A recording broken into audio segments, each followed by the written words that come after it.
नाज़रीन अस्सलामु अलैकुम वरहमतुल्लाहि वबरकातुहू।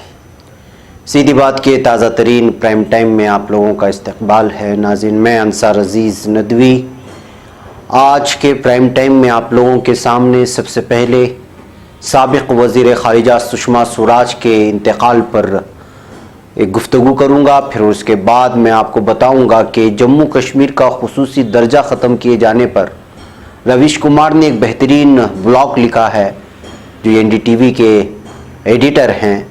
और इसके अलावा भी आज इमरान खान ने पाकिस्तानी पार्लियामेंट में बयान दिया है जम्मू कश्मीर के BJP के फ़ैसले को लेकर के, और फिर नाज़ी हुकूमत करार दिया है, जिसको इस वक्त जो है आलमी मीडिया पर दिखाया जा रहा है। मैं उस पर भी तबसरा करूँगा।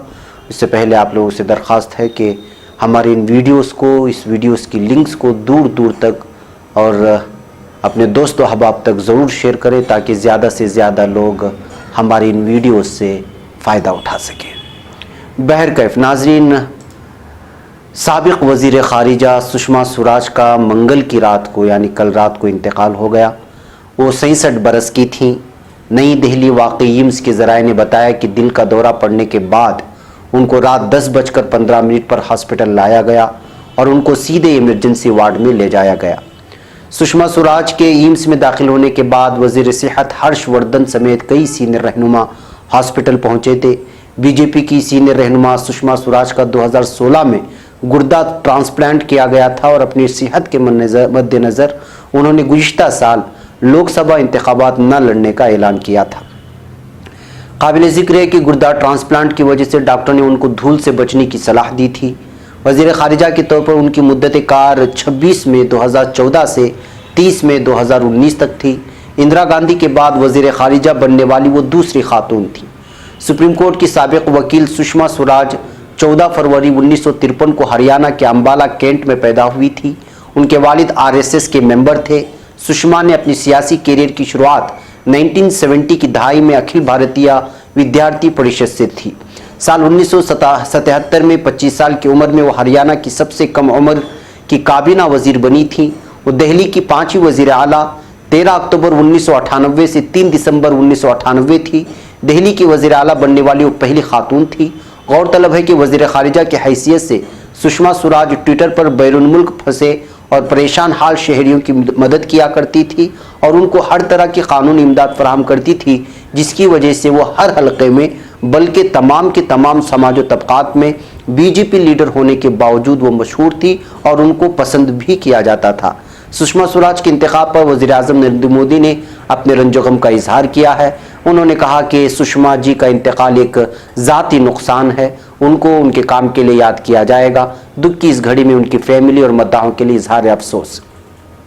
एक दूसरे ट्वीट में उन्होंने कहा, सुषमा जी एक लाजवाब, मुकर्रर और बेहतरीन रहनुमा थी। उनको सभी पार्टियों से इज्जत मिली। BJP के नज़रियात और मफाद के मामले में वो कभी समझौता नहीं करती थी। BJP की तरक्की में उनकी बड़ी खिदमत हैं। इंडियन एक्सप्रेस की एक रिपोर्ट के मुताबिक BJP के सदर JP नड्डा ने बताया कि बुध दोपहर 12 बजे तक सुषमा स्वराज की रहाइश पर उनका आखिरी दीदार होगा, यानी आज आखिरी दीदार के लिए रखा गया था। उसके बाद BJP हेडक्वार्टर पर उनके जसद खाकी को भी लाया गया। अब जब तक ये प्राइम टाइम रिकॉर्ड हो रहा था, उनके जो है जसद खाकी को ले जाने की तैयारियां जारी थी आखिरी आरामगाह की जानिब, और शायद ये आपके पहुँचते पहुँचते उनकी जो है पूरा जो है आखिरी रसूम अदा कर दी गई हो। बहरकैफ नाजरीन, सुषमा स्वराज जी BJP से वाबस्ता होने के बावजूद वो बड़ी संजीदा मिजाज लीडर कहलाती थी।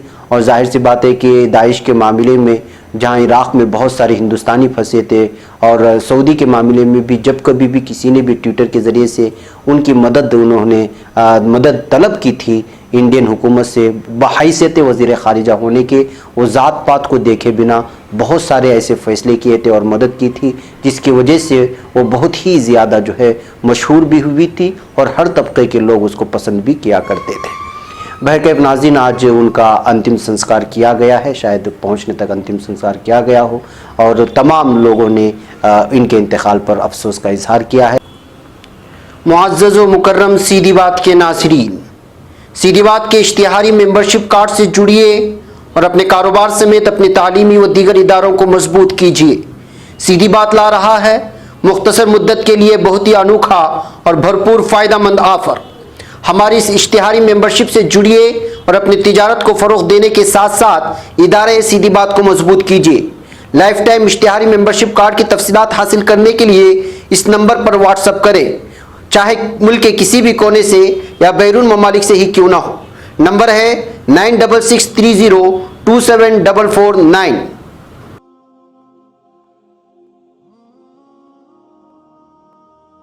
भाई नाज़रीन, अब हम बढ़ते हैं आज की दूसरी खबर की जानिब, वही कि जम्मू कश्मीर का खुसूसी दर्जा ख़त्म करने के नोटिफिकेशन पर सदर जमहूरिया ने भी आज मोहर लगा दी है, यानी कि फाइनल कर दिया गया है कि अब जो है जम्मू कश्मीर से दफ़ा 370 हटा लिया गया है।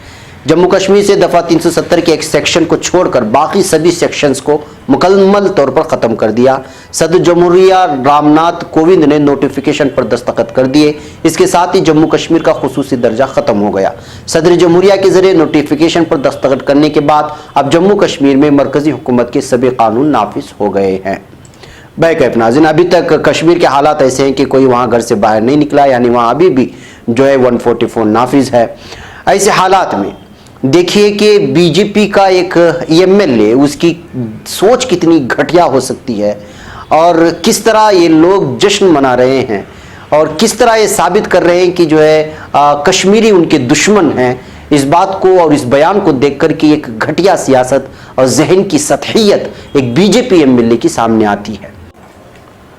उत्तर प्रदेश के मुजफ्फरनगर के कठौली से बीजेपी एमएलए विक्रम सिंह सैनी ने अपनी सतहियत का, अपनी जहनी सतहियत का सबूत पेश करते हुए बयान दिया है इसने कि पार्टी के कारकुन पुरजोश हैं क्योंकि वो कश्मीर की गोरी लड़कियों से शादी कर पाएंगे। इंडियन एक्सप्रेस के मुताबिक इस मामले का एक वीडियो वायरल हो रहा है जिसमें एमएलए आर्टिकल 370 खत्म किए जाने की खुशी में मुनक़िदा प्रोग्राम में बोल रहा था। एमएलए ने कहा, कारकुन बहुत बेताब हैं और जो कुंवारे हैं उनकी शादी वही करवा देंगी, कोई दिक्कत नहीं है। क्या दिक्कत है? पहले वहां खवातीन पर कितना जुल्म हो रहा था। वहां की लड़की अगर किसी उत्तर प्रदेश के लड़के से शादी कर ले तो उसकी शहरियत खत्म। उन्होंने कहा, हिंदुस्तान की शहरियत अलग, कश्मीर की अलग, और जो मुस्लिम कारकुन है यहाँ पर उनको खुशी मनानी चाहिए। शादी वहां करना, कश्मीरी गोरी लड़की से खुशी मनानी चाहिए, वो चाहे हिंदू हो मुसलमान कोई हो, ये पूरे मुल्क के लिए खुशी की बात है। जब एमएलए सैनी से इनकी मुतनाज़ा बयान के बारे में पूछा गया तो उसने कहा कि उसने कुछ गलत नहीं किया। एमएलए ने कहा, अब हर कोई बिना किसी परेशानी की कश्मीरी लड़की से शादी कर सकता है, यही सब मैंने कहा है और ये सच है। ये कश्मीर के लोगों के लिए आज़ादी है, इसलिए हमने मंगल को प्रोग्राम मुनाकिद किया था, अब कश्मीर को आज़ादी मिली है। तो जाहिर सी बात है कि इस बीजेपी लीडर की जहनी से आप अंदाज़ा लगा सकते हैं कि बीजेपी इस वक्त किस तरह का जश्न मना रही है और वो क्यों कश्मीर के आर्टिकल 370 के पीछे पड़ी हुई थी। इस एमएलए की जहनीत को देखने के बाद अंदाज़ा लगाना बहुत आसान हो जाता है। बहरकैफ नाज़रीन, इस बीच रवीश कुमार जो एनडीटीवी के एडिटर हैं, अपने फेसबुक के ब्लॉग में कश्मीर को लेकर के बेहतरीन आर्टिकल लिखा है। मैं उसी को आप लोगों के सामने पेश करना चाहता हूं कि वो किस तरह जज्बात की अक्कासी करना चाह रहे हैं कश्मीरी लोगों की, और उस पर जो जश्न मनाया जा रहा है उस जश्न के हक़ाइक़ क्या हैं, उन्होंने अपनी माफ़ी ज़मीर कहने की कोशिश की है। कहते हैं, कश्मीर ताले में बंद है, कश्मीर की कोई ख़बर नहीं है, बाकी हिंदुस्तान में कश्मीर को लेकर जश्न है। बाकी हिंदुस्तान को कश्मीर की खबर से मतलब नहीं है। एक का दरवाज़ा बंद कर दिया गया है, एक ने दरवाज़ा बंद कर लिया है। जम्मू कश्मीर और लद्दाख के क़याम-ए-नौ काबुल में लद्दाख के क़याम-ए-नौ का बिल पेश होता है। जाहिर है ये अहम है और तारीख़ी भी।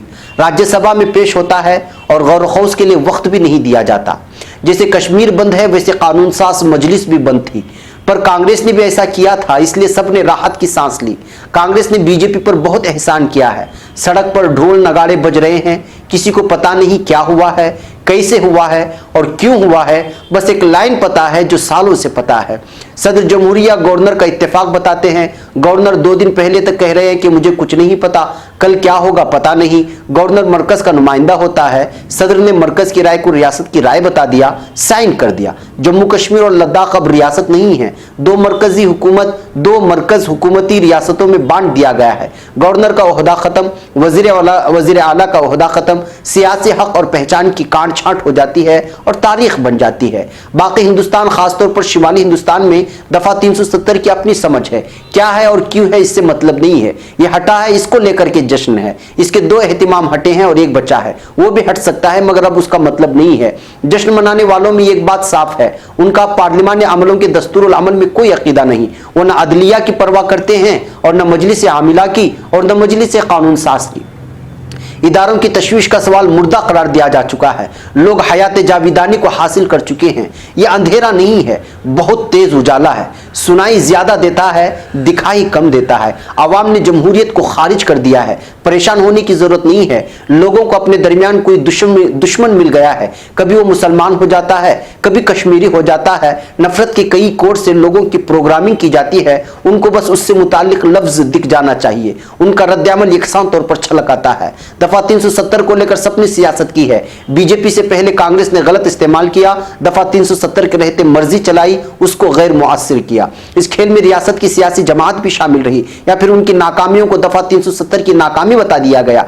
कश्मीर के मसले को काफी लपेटा गया और लटकाया गया। उसमें बहुत से घपला बीजेपी के आने से पहले हुए। बीजेपी ने भी सियासत की मगर खुल के कहा कि हटा देंगे और हटा दिया। ये 35 तो हटा ही दिया, लेकिन कब कहा था कि दफा 370 हटाएंगे तो रियासत ही खत्म कर देंगे। ये सवाल तो है, लेकिन जिसके लिए है उसको उससे मतलब नहीं है। नोटबंदी के वक्त कहा गया था कि दहशत की कमर टूट जाएगी, नहीं टूटी। उम्मीद है इस बार कश्मीर के हालात आम होंगे। अब वहां के लोगों से बातचीत का तो सवाल ही नहीं। सबके लिए एक नाप का स्वेटर बनाया गया है, पहनना ही होगा। रियासत का फैसला हो गया है और रियासत को पता ही नहीं है। कश्मीरी पंडितों का कत्ल और नकले मकानी का काटना आज भी चुभ रहा है। उनकी वापसी का इसमें क्या प्लान है किसी को नहीं पता। आप ये नहीं कह सकते कोई प्लान नहीं है, क्योंकि किसी को कुछ नहीं पता। ये वो सवाल है जो सबको लाजवाब कर देता है। कश्मीरी पंडित खुश हैं। वादी में आज भी हजारों कश्मीरी पंडित रहते हैं, बड़ी तादाद में सिख रहते हैं। ये कैसे रहते हैं और उनका क्या तजुर्बा है? कश्मीर के मुबाहसे में उनकी कोई कहानी नहीं है, हम लोग नहीं जानते हैं। अमित शाह ने दफा 370 को कश्मीर के हर मसले की वजह बता दिया, गरीबी से लेकर बदउनवानी तक की वजह। दहशत का तो बताया ही, रोजगार मिलेगा, कारखाना आएगा। ऐसा लग रहा है 1990 का इख्तिसादी लिबरलाइजेशन नाफिज हो रहा है। इस लिहाज से यूपी में बहुत बेरोजगारी है। अब उसको रोजगार और कारखाने के नाम पर 5 यूनियन टेरिटरी में रियासतों में कोई ना बांट दे। एक आरजी एहतिमाम हटाकर दूसरा आरजी एहतिमाम लाया गया है। वो अमित शाह ने कहा है कि हालात आम होंगे तो फिर से रियासत बना देंगे, यानी हमेशा के लिए दोनों यूनियन टेरिटरी रियासत नहीं बने हैं। ये साफ नहीं है कि जब हालात आम होंगे तो तीनों को वापस पहली की हालत में लाया जाएगा या फिर सिर्फ जम्मू कश्मीर रियासत बनेगा। अभी हालात ही ऐसे क्या थे कि रियासत का दर्जा ही खत्म कर दिया। उम्मीद है कश्मीर में कर्फ्यू की मुद्दत लंबी ना हो, हालात आम हो। कश्मीर के लोगों का आपसी राब्ता टूट चुका है। जो कश्मीर से बाहर है वो अपने घरों से राब्ता नहीं कर पा रहे। इस हालत में जश्न मनाने वालों का कलीजा बता रहा है कि हम क्या हो चुके हैं। एक भीड़ है जो मांग कर रही है कि आप इस्तकबाल कर रहे हैं या नहीं। खुद बीजेपी दफा 370 की मुखालिफत करने वाले जनता दल यूनाइटेड के साथ एडजस्ट कर रही है। मुखालिफत के बाद भी उसके साथ हुकूमत में है। आप तरीक़ेकार पर सवाल उठा दें तो गाली देने वालों का दस्ता टूट पड़ेगा। वहां बिहार में बीजेपी वजीर के ओहदे की सुख भूखती रहेगी। कश्मीर में जमीन खरीदने की खुशी है, दूसरी रियासतों से भी ऐसी एहतिमाम हटाने की खुशी मनाने की मांग करनी चाहिए। उन आदिवासी इलाकों में जहां 5वें फहरिस्त के तहत जमीन खरीदने की बंदिश है, वहां भी नारा लग सकता है कि जब तक ये नहीं हटेगा हिंदुस्तान एक नहीं होगा। तो क्या एक हिंदुस्तान की मांग करने वाले अपने इस नारे को लेकर शिमाली मशरिक की रियासतों में भी जाएंगे या फिर कश्मीर तक ही महदूद रहेंगे? तरीका तो अच्छा नहीं था। दुआ कीजिए नतीजा अच्छा हो, लेकिन मकसद ठीक ना हो तो नतीजा कैसे अच्छा हो सकता है? कश्मीर को उसकी काफी कीमत चुकानी पड़ रही थी। शायद कश्मीर को बाकी हिंदुस्तान की आधी अधूरी जानकारी का मंडेर ना बनना पड़े। क्या ऐसा होगा? किसी को कुछ पता नहीं है। कश्मीरी लोगों की फिक्र की जानी चाहिए, उनको गले लगाने का वक्त है। आप आवाम हैं, आपके बीच से कोई मैसेज भेज रहा है कि उनकी बहु बेटियों के साथ क्या करेंगे। अगर आप वाकई अपने जश्न के तय ईमानदार हैं तो बताइए इस ज़हनियत के लोगों को लेकर आपका जश्न कैसे शानदार हो सकता है। जश्न मनाते हुए लोगों का दिल बहुत बड़ा है, उनके पास बहुत से झूठ और बहुत सी नाइंसाफियों से मुंह फेर लेने की हिम्मत है। दलील और हकीकत अहम नहीं है, हाँ और न जरूरी है, लोग जो सुनना चाहते हैं वही कहिए। कई लोगों ने यह नेक सलाह दी है, कश्मीर भीड़ की प्रोग्रामिंग को ट्रिगर कर सकता है, इसलिए खामोश रहने की सलाह दी गई है। तारीख बन रही है, एक कारखाना खुला है, उसमें कब कौन सी तारीख बन के बाहर आ जाए किसी को पता नहीं चलता। जहां तारीख बनी है वहां खामोशी है, जहां जश्न है वहां पहले की किसी तारीख से मतलब नहीं है। जब मतलब होता है तो तारीख को अपने हिसाब से बना लेते हैं। ऐवान में अमित शाह ने कहा कि नेहरू कश्मीर हैंडल कर रहे थे, सरदार पटेल नहीं। ये तारीख नहीं है, मगर अब तारीख हो जाएगी, क्योंकि अमित शाह ने कहा है उनसे बड़ा कोई मुअर्रिख नहीं है। नोट लतीफा बनाने वालों को बताइए कि कश्मीर एक संगीन मसला है, पेंशन का मसला नहीं है। उनमें और फहश मैसेज भेजने वालों में कोई फर्क नहीं है, दोनों को कश्मीर के लोगों से मतलब नहीं है। तो नाजरीन, दबे अल्फाजों में कहें या वाज़ेह अल्फाजों में, रवीश कुमार ने कश्मीर की उन हालात, कश्मीर की 370 के हट जाने के बाद एहतिजाजियों के भी हालात को सामने रखा और बीजेपी हुकूमत की जानिब से लिया गया गैर मुनसिफाना फैसले पर उन्होंने तनकीद भी की है और तंबीह भी की है कि आगे के मसाइल क्या हो सकते हैं। बहरकैफ इस दरमियान में आज पाकिस्तान के पार्लियामेंट में इमरान ने बहुत बड़ा बयान दिया है। इमरान खान जो वहाँ के वज़ीर आला हैं, वज़ीर आज़म हैं, उन्होंने वहाँ फैसला सुनाते हुए आज पार्लियामेंट में गुफ्तगू करते हुए बात कही है कि वो जो है कश्मीरियों को किसी भी हालत में तनहा नहीं छोड़ेंगे और उन्होंने मोदी हुकूमत को नाजी हुकूमत करार दिया है। वज़ीर आज़म पाकिस्तान इमरान खान ने मसले कश्मीर के हवाले से मुनक़िदा पार्लियामेंट के अहम मुश्तरका इजलास से खिताब करते हुए कहा कि पाकिस्तान मुखालिफ कश्मीरी भी आज कह रहे हैं कायद आज़म का दो कौमी नज़रिया दुरुस्त था। पाकिस्तानी कायद आज़म मोहम्मद अली जिन्ना को कहते हैं। वज़ीर आज़म इमरान खान ने कहा है कि भारत ने जो फैसला किया उसके असरात पूरी दुनिया पर होंगे। पुलवामा वाक़े के बाद भारत को समझाया कि पाकिस्तान का कोई हाथ नहीं था, भारत हमारे अमन की कोशिश को हमारी कमज़ोरी समझ रहा था। भारत की जानिब से मकबूजा कश्मीर की खुसूसी हैसियत ख़त्म करने के हवाले से पार्लियामेंट के मुश्तरका इजलास से खिताब करते हुए वज़ीर आज़म इमरान खान ने कहा कि हमें इस सेशन की पूरी तरह शायद समझ नहीं है। इस सेशन को सिर्फ पाकिस्तानी कौम नहीं बल्कि कश्मीरी और पूरी दुनिया भी देख रही है और ऐवान से पैगाम जाना चाहिए कि सारी कौम मुत्तहिद है। वज़ीर आज़म ने कहा कि हमारी हुकूमत की पहली तरजीह पाकिस्तान से गुर्बत का खातिमा था, इसलिए हम चाहते थे कि पड़ोसियों से बेहतर ताल्लुकात हो, तमाम पड़ोसियों से राब्ता करने की कोशिश की। उन्होंने कहा कि भारत का पायलट पकड़ा, फौरी वापस कर दिया, क्योंकि हमारा जंग का कोई इरादा नहीं था। हमने सोचा भारत में इलेक्शन के बाद उससे बात करेंगे। भारत ने अपने मुल्क में जंगी जुनून पैदा किया ताकि एंटी पाकिस्तान मुहिम चलाकर इलेक्शन जीत सके। मोदी ने इलेक्शन मुहिम के लिए ऐसे हालात पैदा किए। वज़ीर आज़म का कहना था कि भारतीय जनता पार्टी यानी बीजेपी असल में आरएसएस के बयानिए पर काम कर रही है। आरएसएस चाहता है भारत सिर्फ हिंदुओं का मुल्क बनाया जाए। ये लोग चाहते हैं भारत से मुसलमानों को निकाल दिया जाए। मुसलमानों को भारत पर 500-600 साल हुक्मरानी की सजा दी जा रही है। अंग्रेजों के जाने के बाद उनकी कोशिश थी मुसलमानों को निचली सतह तक महदूद रख के। आज हमें कायद आज़म मोहम्मद अली जिन्ना को खिराज अक़ीदत पेश करना चाहिए, ये इमरान खान कह रहे थे पार्लियामेंट में। उन्होंने मजीद कहा कि कायद आज़म ने जो माजी में कहा वो आज दुरुस्त साबित हो रहा है। कायद आज़म ने कहा था अंग्रेजों के जाने के बाद हिंदू मुसलमान को गुलाम बनाएंगे। जो लोग माजी में कायद आज़म पर तनकीद करते थे वो आज उनकी तारीफ करते हैं। पाकिस्तान मुखालिफ कश्मीरी भी आज कह रहे हैं कायद आज़म का दो कौमी नजरिया दुरुस्त था। कायद आज़म ने मदीने की रियासत से नजरिया उठाया था। कायद आज़म चाहते थे ऐसा माशरा हो जहां सब आज़ाद हो। वज़ीर आज़म ने कहा कि मकबूजा कश्मीर के मसले को हर फोरम पर भरपूर तरीके से उठाएंगे। जनरल असम्बली और सलामती कौंसिल में मामला उठाएंगे। मोदी सरकार नाजियों जैसी हरकतें कर रही है, बदकिस्मती से नुकसान मुसलमानों का हो रहा है, इसलिए दुनिया रिस्पॉन्स नहीं दे रही है। ये खेल और आगे जाएगा तो मुस्तकबिल में नुकसान की जिम्मेदार हम नहीं होंगे। मगरबी दुनिया कहती थी नाजियों ने नस्लकशी की, मगरबी दुनिया को मुसलमानों की नस्लकशी नजर नहीं आ रही है। हम बिल्कुल खामोश नहीं बैठेंगे, आलमी सतह पर मसला कश्मीर उठाएंगे।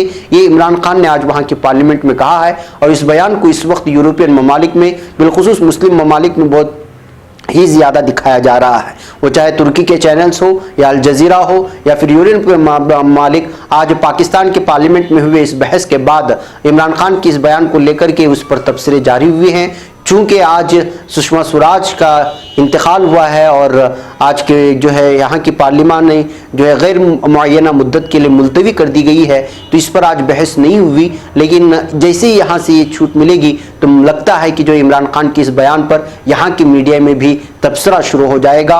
और चूंकि इस वक्त जो है ये बहस, जो कश्मीर का बहस है, वो UN और अमेरिका और दीगर ममालिक में भी फैल चुका है और वहाँ के अखबारात में भी जली सुर्खियों के साथ ये खबरें शाये हो रही हैं। ऐसे हालात में महसूस हो रहा है कि अब ये कश्मीर में जो मरकज़ी हुकूमत की जानिब से जो फैसला लिया गया है वो मामला अब कई दिनों तक चलेगा। बहरकैफ नाज़रीन, आज के हमारे प्राइम टाइम में इतना। इंशाअल्लाह कल फिर आपसे कुछ और तफसीलात के साथ मुलाकात होगी। तब तक के लिए इजाज़त दें। वस्सलामु अलैकुम वरहमतुल्लाहि वबरकातुहू।